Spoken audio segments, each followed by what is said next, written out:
Christopher Nolan is redefining epic filmmaking with a staggering 2 million feet of film. The SnyderVerse might be getting a surprise revival, and we are celebrating major wins for Tom Cruise and Clemento Suarez. We are breaking down the stories that are setting the entertainment world abuzz. Welcome to the Film Mandate, and my name is Papa Otu. Stay tuned.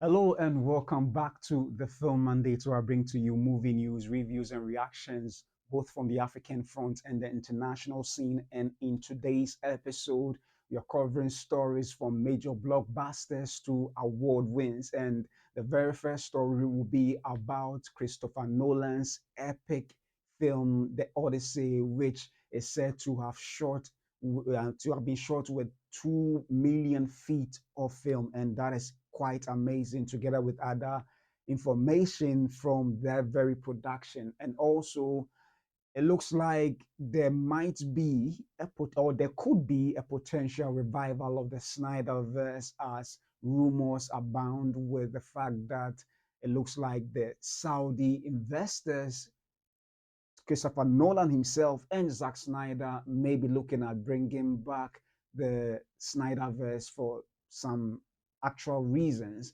And also, we'll be looking at Clemento Suarez's reign for Best Supporting Actor in the film, The Last Stop, at the AMA, or the African Movie Academy Awards. And last but not the least, Tom Cruise was honored with an Oscar at the Governor's Award. So these are the stories we'll be taking a look at. So let's dive right into it right away. So the very first story,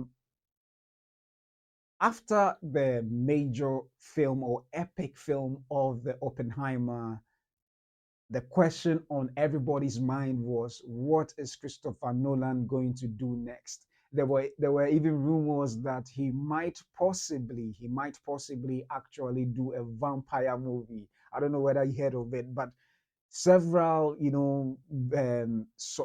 speculations were made as to what film he will be following it up next. And finally, when the information dropped that he will be taking a leaf from the Homer story, that epic Homer story from centuries ago, well, we were wondering that, having done anything of that nature before, how is it going to look like, knowing that the filmmaker likes to shoot practically, do film shoot with practical sets and everything. We were all wondering that, how is it going to pan out to be? Well, when the casting rumors started coming out, and particularly with Matt Damon in the lead, of whom he's worked with before in Interstellar and Oppenheimer, well, we now got a glimpse as to how his film would look like. And the Empire magazine has brought up some images, of which the full story that they've covered will be released in the January 2026 edition of the actual magazine. But interestingly, there's been information and that has been published on the same Empire magazine website, and I'd like us to take a brief look at it.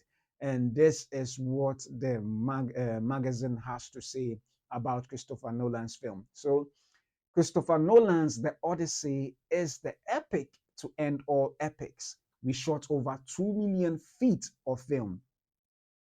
It's almost impossible to imagine Christopher Nolan pulling off a feat bigger than all those he's already achieved, reinventing one of the most beloved comic book mythologies from the ground up. See the Dark Knight trilogy.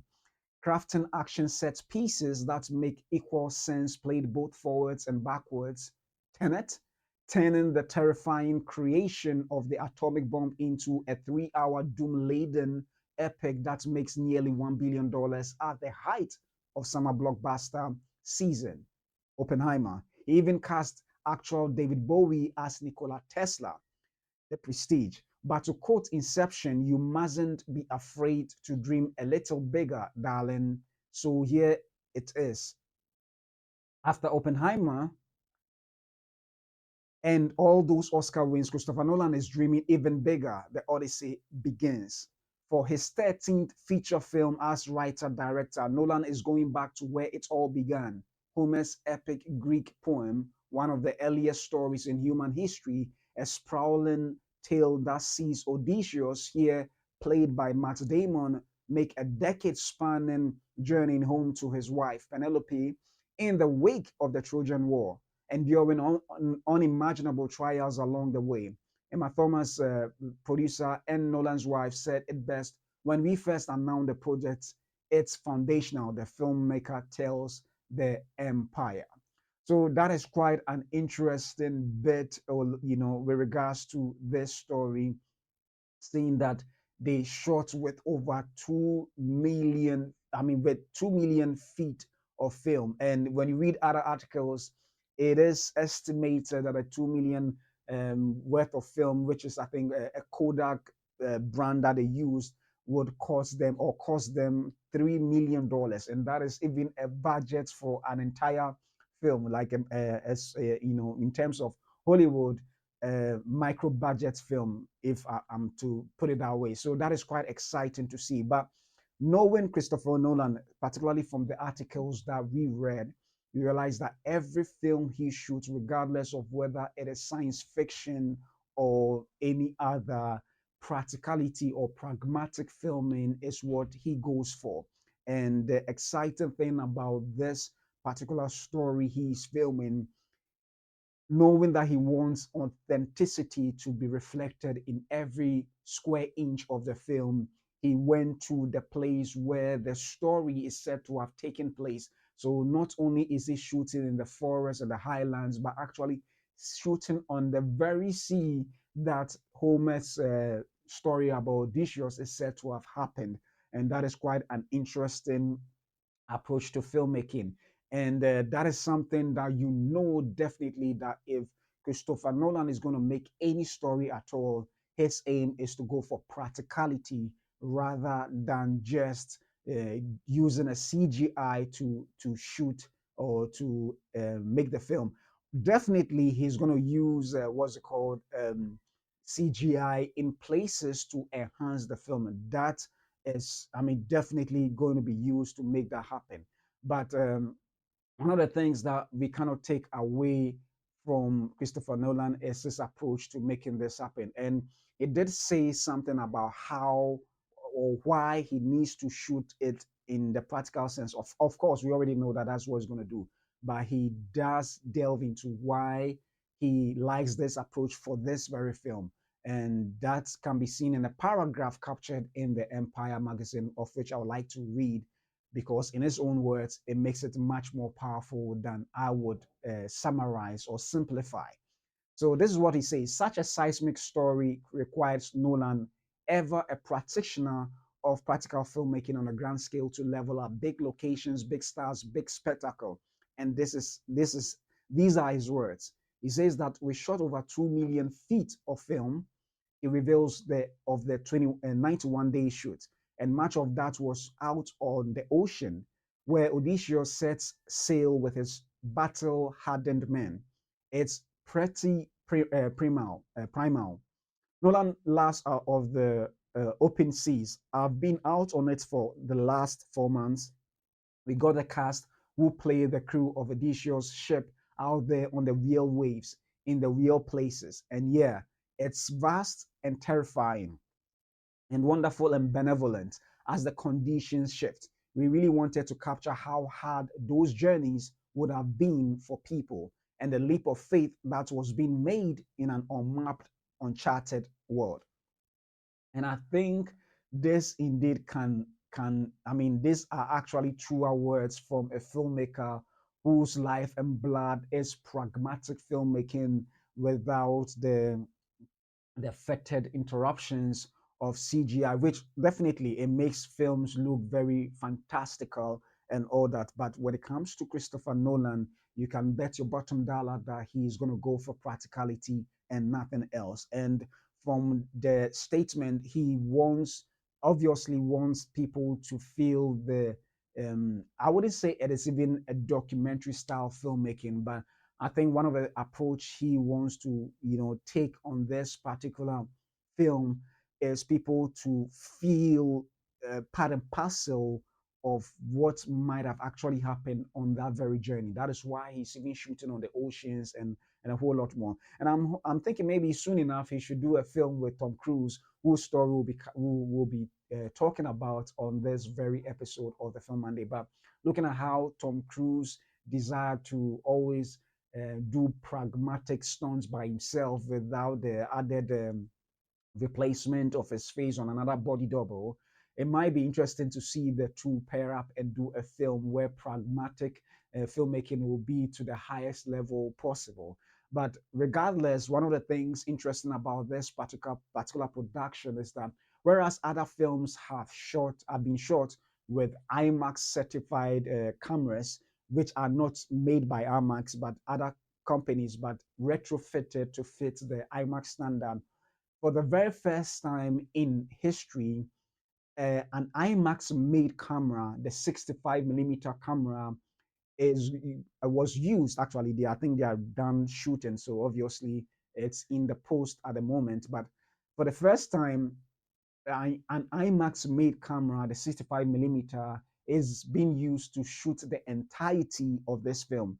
In other films that Christopher Nolan has done, IMAX were used to shoot quite a large percentage of the film. So obviously, if you were watching the Christopher Nolan film, perhaps on an IMAX screen or perhaps on one of the premium format screens, you realize that there is the shifting aspect ratios, which became a style or something with him. But for the first time, he's shooting the entirety of this film with the IMAX camera and the 65 millimeter screen, film. Is said that even to be displayed on the IMAX screen, certain portions of it will be chopped off, and that is how mind-boggling of a feat of a project that IMAX and Christopher Nolan are embarking on. And this he actually said to the IMAX CEO that after he finished or wrapped filming on Oppenheimer, that if they can be able to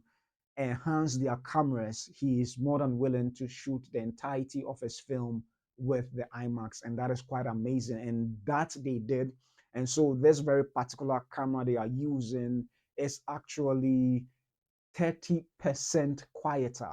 So the IMAX cameras, the original, I mean the original IMAX cameras are quite loud, making capture of sound on set quite laborious and distorted when working it in post. So now with this particular one, they created what's it called? More like a cage that dampens the sound 30%, less. So it makes it possible for them to have up close, intimate moments of actors, engaged on set. And that is something that perhaps everybody's looking out for, that is going to make this particular production quite interesting to see. So with this new IMAX camera, for the very first time, it's been reserved for Christopher Nolan, but afterwards, other filmmakers can use the camera as well. But we know that for films like Avengers Infinity War and Avengers Endgame, they both use IMAX certified cameras. Those were not IMAX made cameras, but IMAX certified cameras, and they were able to achieve what they did. But for the first time after this production, it looks like a lot more, a number of the studio film projects by the major studios will be using the IMAX camera, the newly made IMAX camera for the Christopher Nolan film, the Odyssey. People are going to use those cameras as well. So it'll be interesting to see this particular production on the big screen, and some of the things he's doing, the practical um, effects and stuff. They are quite amazing. And if you read other articles, he did say that when he went onto the sea to see the Trojan horse being made. I don't know whether I have it. Let me see. I think in the article there is an image of that. Let me see if I can bring it up because it is quite interesting to see. And I feel like, you know, it's only Christopher Nolan will be able to pull that up. So he went on set to see the Trojan horse actually made to scale, not a, a miniature version and then blown up to size. But this is what was revealed. Let me just show it up. So in the Empire magazine that will be released next year, the the horse statuette in the back is actually a life-size Trojan horse that was made, and Christopher Nolan himself said he was blown away by the magnificence of that statuette. So it will be interesting to see all this beautiful imagery and all the practical sets and the locations on the premium format screen. And I think if you have the opportunity to, or if you're located in a country where you have the IMAX screen, that would be quite an amazing opportunity to see it on the big screen. So listen, this film is epic, not just in its execution, but almost in everything that the Christopher Nolan and his team, his producing partner and wife Emma Thomas and Hoyt van Hoytma, his cinematographer, are going for. So it will be indeed epic, perhaps the epic, or to end all epics. And this film is actually the one. And I think when the time comes and it's released in the cinema, you need to actually go see it in the cinema. Well, you would enjoy it on a small screen, but I think it cannot be compared to the grandeur of how it will feel and the experience is going to offer when watching it in the cinema screen, if on the, a premium screen. But if you don't get to watch it on a premium screen, a regular cinema, I think, will do, seeing what he is trying to achieve. So let me know what you think with regards to this particular production, the Odyssey. Are you excited for about Nolan's commitment to practical effects and real locations? And talking about practical effects, I didn't get to share his inspiration. I think his inspiration was more towards the what's it called? Was more towards Harry.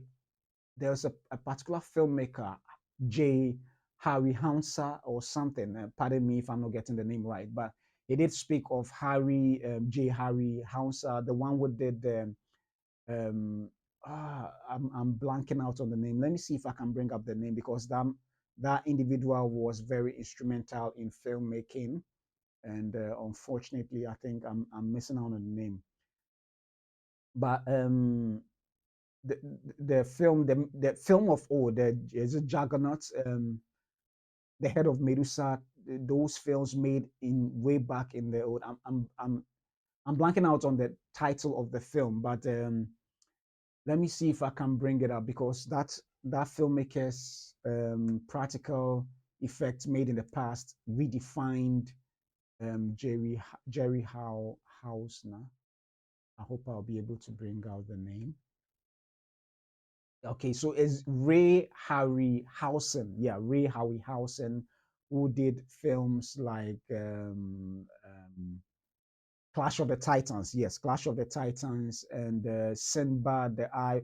He went for practical filmmaking, and obviously, he's redefined how filmmaking has been made over the years, and that is what is actually fueling or has fueled Christopher Nolan's approach to filmmaking over the years. So let me know what you think in particular with regards to Christopher Nolan's film. Do you think this could change how uh, big spectacles are made? Whatever your thoughts may be, can you leave it in the comment section below?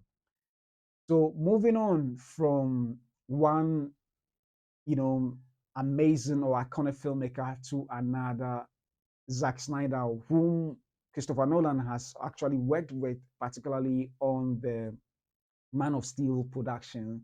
Well, it looks like the SnyderVerse rumor revival doesn't seem like it will die anytime soon, and particularly amid the sale. Amid the sale, actually, not potential, amid the sale of Warner Brothers Discovery, it looks like more than ever, diehard fans of Snyder, Snyder believe that there could be a potential revival. I'm a Snyder fan as well. And I do not know whether that may be possible or not because I don't have any information to back it up. But I can understand how the major win of the Snyderverse or Justice League that brought Snyderverse to complete, it's perhaps what is keeping up the hope that it is very or likely possible that with the sale of Warner Brothers, depending on which quarter it goes to, there may be the likely revival of the Snyderverse DCEU, so to speak. So let's take a quick look at an article that points to the possibility of what might happen with the Snyderverse. So, in an article published in the Cosmic Book News, yeah, the Cosmic Book News, it reads that Zack Snyder, Christopher Nolan, and Saudi set to bring the Snyderverse. And this is actually an information that was offered by producer Patrick, who seems to have more information about it. And he said that he said to have actually um, scooped some news which actually came to pass, particularly with the reshoots of Daredevil and also the sale of the Warner Brothers involved in the Saudis as well. So there may be a legitimacy to it, and however, we may have to tamper it with a grain of salt, but he is very certain that that is going to happen. So, well, let's see what the story has to offer. So, it says that on the eve of the anniversary of the theatrical Justice League release, our insiders have reached out with major updates about Zack Snyder, the sale of Warner Brothers Discovery, and what is now being described as a full play scenario for the return of the Snyderverse. Warner Brothers Discovery is officially up for sale, and it's no coincidence that Zack Snyder has been posting non-stop DCEU images and liking fan content on Instagram that compares the performance of his films to James Gunn's struggling DCU projects. The timing lines up with what we have been told. If WBD is sold, James Gunn will be out as head of DC Studios. This comes from the same insider who told us Daredevil Born Again was being completely retooled months before the Hollywood Reporter confirmed it exactly as we reported. It's the same source who has been accurately filling us in on the WBD sale and David Zaslav's plans before the trades caught up. Their track record speaks for itself. Yeah, their track record speaks for itself. Let me just read this other paragraph and we delve into a discussion. So Snyderverse in full play for a return. Regarding DC, the message from our insider is clear. The Snyderverse is back in play fully. That means Zack Snyder returning to DC, not just for a small, a one-off Elseworlds title, but for an actual revival of the universe he started. We are told Christopher Nolan is also part of the plan to return as executive producer. That's the same Christopher Nolan who backed Snyder on Man of Steel and helped shape the original vision for DC before WB derailed it with studio interference. According to what we have been previously told, it was also Nolan's decision to hand over DC to Snyder. So there is a lot in this article. I will leave it in the description section below if you want to take a look at it. But there are quite some interesting information in this article that seems to really line up with perhaps what the producer Patrick, the Scooper is saying about this potential revival of the Zack Snyder universe. And one of the interesting thing about this article, indeed, um, the key indicators may be that Zack Snyder is already working with the Saudis on a UFC film of which is going to direct, and also He's actually writing the story on this particular one as well. So there are a lot of breadcrumbs that points to a real possibility of a Snyderverse revival, and that is quite interesting to see.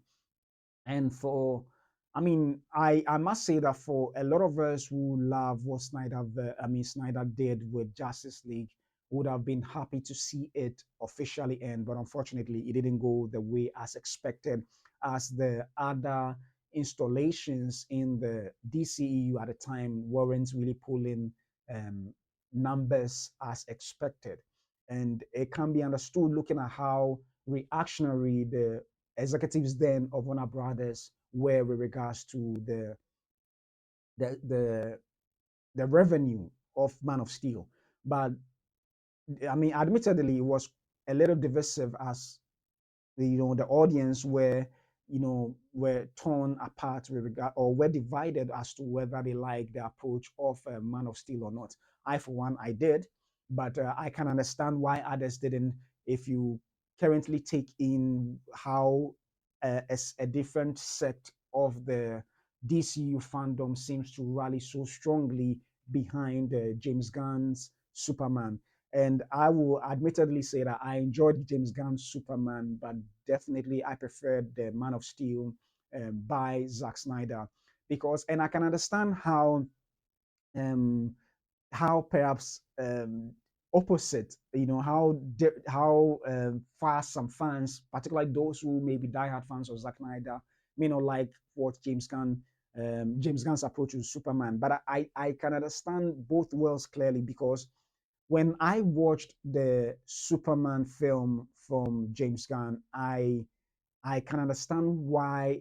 If you watch the film, actually, it feels like everything, apart from the character itself being Superman or Kal-El or Clark Kent, you realize that everything is a little polar opposite to um, what Zack Snyder did. And I would understand perfectly why James Gunn would approach it that way, because you would want to distinguish yourself from what have been divisive per the studio's expectations not working well for them. So if you watch it clearly, almost everything that was found in the Man of Steel is very or polar opposite to what was found in what's it called, the Superman, because whilst Zack Snyder was going for grim and gritty, the James Gunn Superman was going for levity and lightheartedness, fun, and all that. And as a filmmaker, perhaps if I'm in the shoes of James Gunn himself, I would do something similar just to distance myself from it. But truth be told, I enjoyed it all the same, but not as much as I did enjoy Zack Snyder Man of Steel. And with all these happening, as to whether this is going to happen or not, that I can't tell, because I'm not a scooper and I don't even have those contacts to talk about the potential possibility of Zack Snyder, where bringing back this. But from what I've seen that happened with the Zack Snyder Justice League, a film that I don't even know whether that's going to be possible or not. Hey, we cannot rule out anything anymore. That is if truly the WBD, that is Dave Zaslav, sells Warner Brothers to the Saudis. And if that happens, well, it may be possible for that to be a possibility that the Zack Snyder verse would happen. But even to talk about it, I was hoping I can do an editorial on that. But I wouldn't be surprised. You humor me this. I know some of you may disagree, particularly if you're a diehard Zack Snyder fan and perhaps maybe opposed to what James Gunn is doing in the DCU. But just humor me this. For the fact that James Gunn didn't reboot the entire, I mean, it's still a reboot, but a complete cut off from what happened or transpired in the DCEU, and kept the multiverse still in play. I have this theory that he acknowledged the fact that the Zack Snyder universe exists somewhere. And you may also remember that he met with Zack Snyder in person, and the details as to what those discussions were, we do not know. I am of the I'm theorizing that it's possible that perhaps they knew that this may happen and therefore kept the door open for a potential Elseworld stories that may be running side by side that with that of James Gunn. So it may be possible that with the sale of Warner Brothers to whichever studio that may be, the revival of Zack Snyder's universe is very high, seeing the fact that there is a thread connecting what James Gunn is doing and what existed in the DCEU. So, maybe at a later date, if I would do a whole editorial on this to delve into what potentially might have been the plan even way back. Maybe to us who are just fans or outside the business circuits of what is happening in the studios, it's possible that they knew this all along and were working towards making sure that if this still goes through, there is the likelihood that they would be able to revive Zack Snyder's universe and work on it side by side. Just as we have the Matt Reeves, the Batman existing in its own pocket universe, it could be possible that they may bring the Zack Snyder universe back and a whole lot. So it is interesting times. If that should happen, that would be quite interesting to see. And I can guarantee you, hey, I would enjoy that of James Gunn universe. I mean, but I will also be very thrilled to have Zack Snyder complete his universe. That is, if it may happen, whatever the case may be, well, it's a win-win for those who may like both, and it may be actually a triumph for those who are diehard Zack Snyder fans. But whatever the case may be, well, only time will tell. And by next month, December, we'll know whether it would have been sold or it would be sold. We would know whether it is going to be sold to the Saudis or Paramount would win the bid, or maybe an entirely new phase that we may not even have any idea about. Regardless, we'll have to wait and see next month. So, whatever the case may be, let me know what you think. If this rumor is true, what is the one story from the SnyderVerse you would want to see completed above all others? Whatever your thoughts may be, kindly leave it in the comment section below.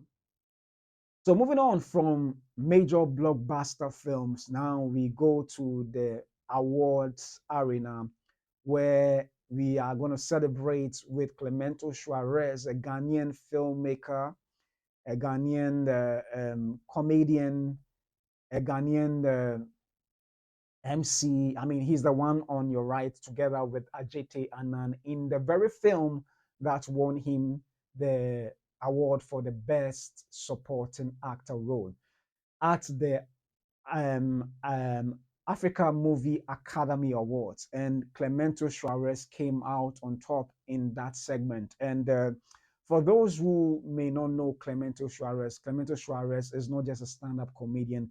He is the whole deal. Let me put it that way. He is the whole package that you can ever think of, from a stand-up comedy to acting in TV series to now to films. He is the whole package, and he is a very funny individual, very funny, very smart, intelligent. I mean, you name it all.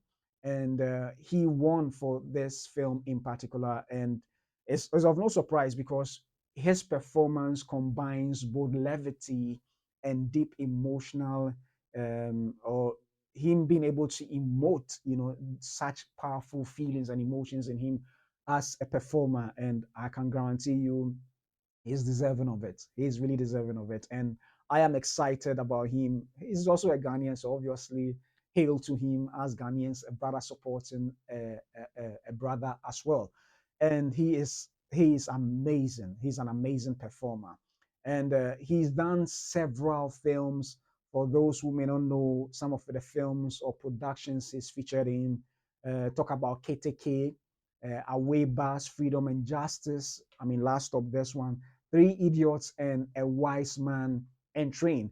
And perhaps for the production that most people know him for is KJTia and Makola, a satirical courtroom drama. And it is really funny. If you haven't watched any of the episodes, please do, and you understand why he is really noted for that production than any other ones. But he also does a lot of stand-up comedies as well that I believe that if you get opportunity, watch any of them. He is such a phenom, and indeed, his co-star, that is Ajiti Anand, sent congratulatory messages to him as well in a post, I think on his Instagram post, celebrating his win. And the camaraderie is just beautiful. So, you know, Clemento Suarez, wherever you are, congratulations to you. And Ghanaians have been celebrating across all board on social media for that win. And not just him, but other fans from African countries are also celebrating his win as well. So it is indeed a deserving win, I must say. And also, congratulations for all those who were nominated, because I know those are stellar performances as well. And so that is such a wonderful win.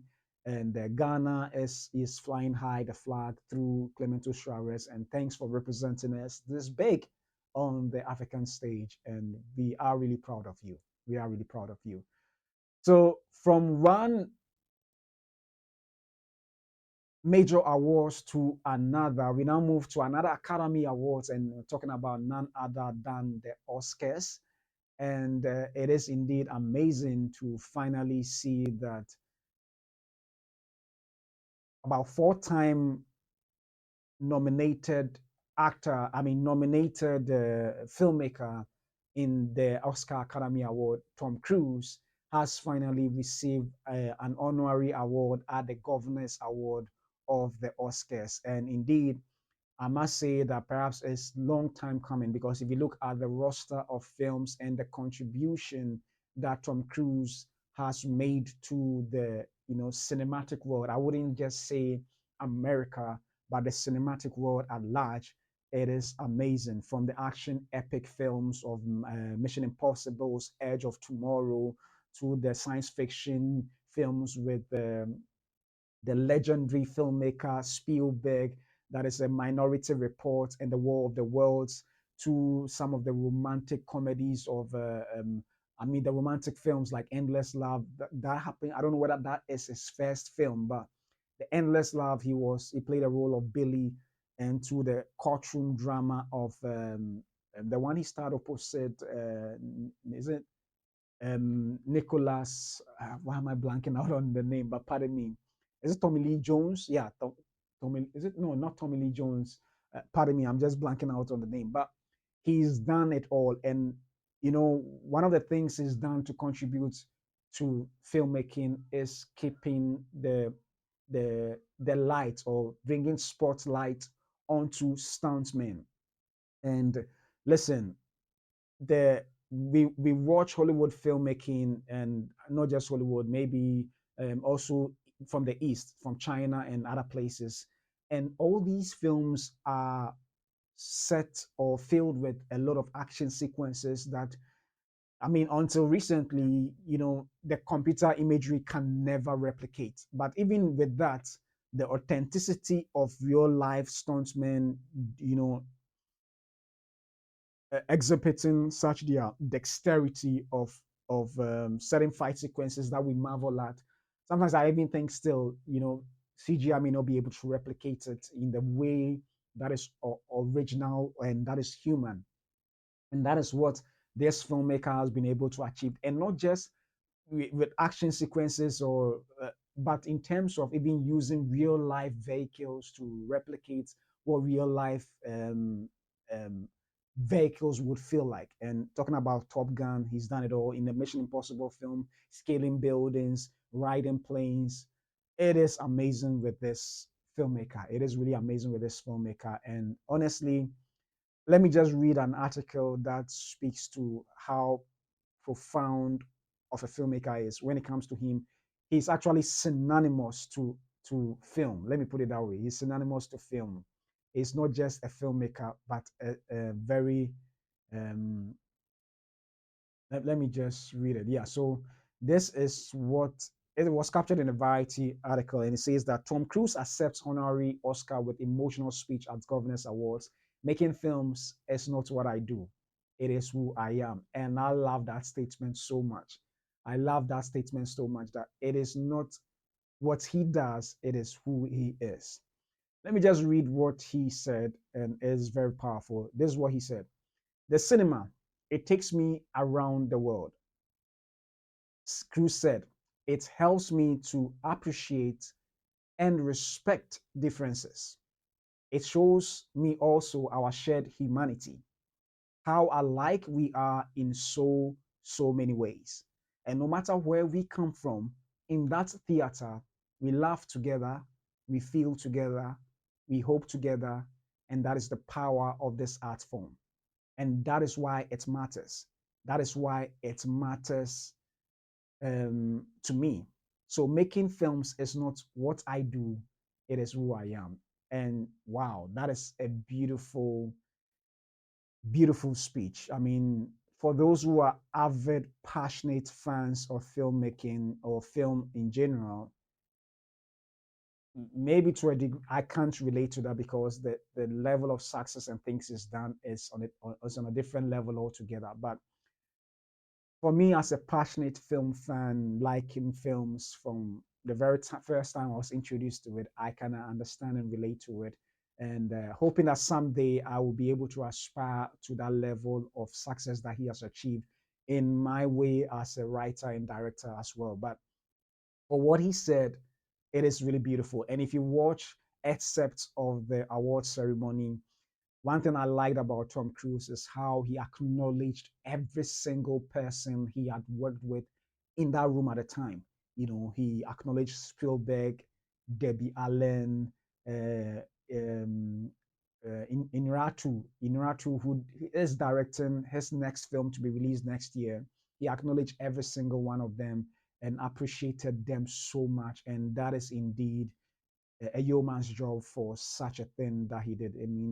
I mean, his humility is amazing. You know, as a filmmaker, acknowledging that he couldn't have achieved what he has achieved without the collaborative efforts of all those who made that possible. And indeed, he has my deepest respect for keeping the filmmaking business alive. I mean, he wasn't the only one. Christopher Nolan, during the pandemic, you could recall that Christopher Nolan pushed for a theatrical release of his film, and he pushed for his film to be shot whilst during the pandemic. I don't know whether it's Mission Impossible, the last one or so, but regardless, Tom Cruise is a is an amazing filmmaker, and I'm really happy that he's been honored, deservedly so, for his contribution to filmmaking, and that is indeed something I am happy about. That finally he's been acknowledged for such a good work he's been doing in the filmmaking world all these years. So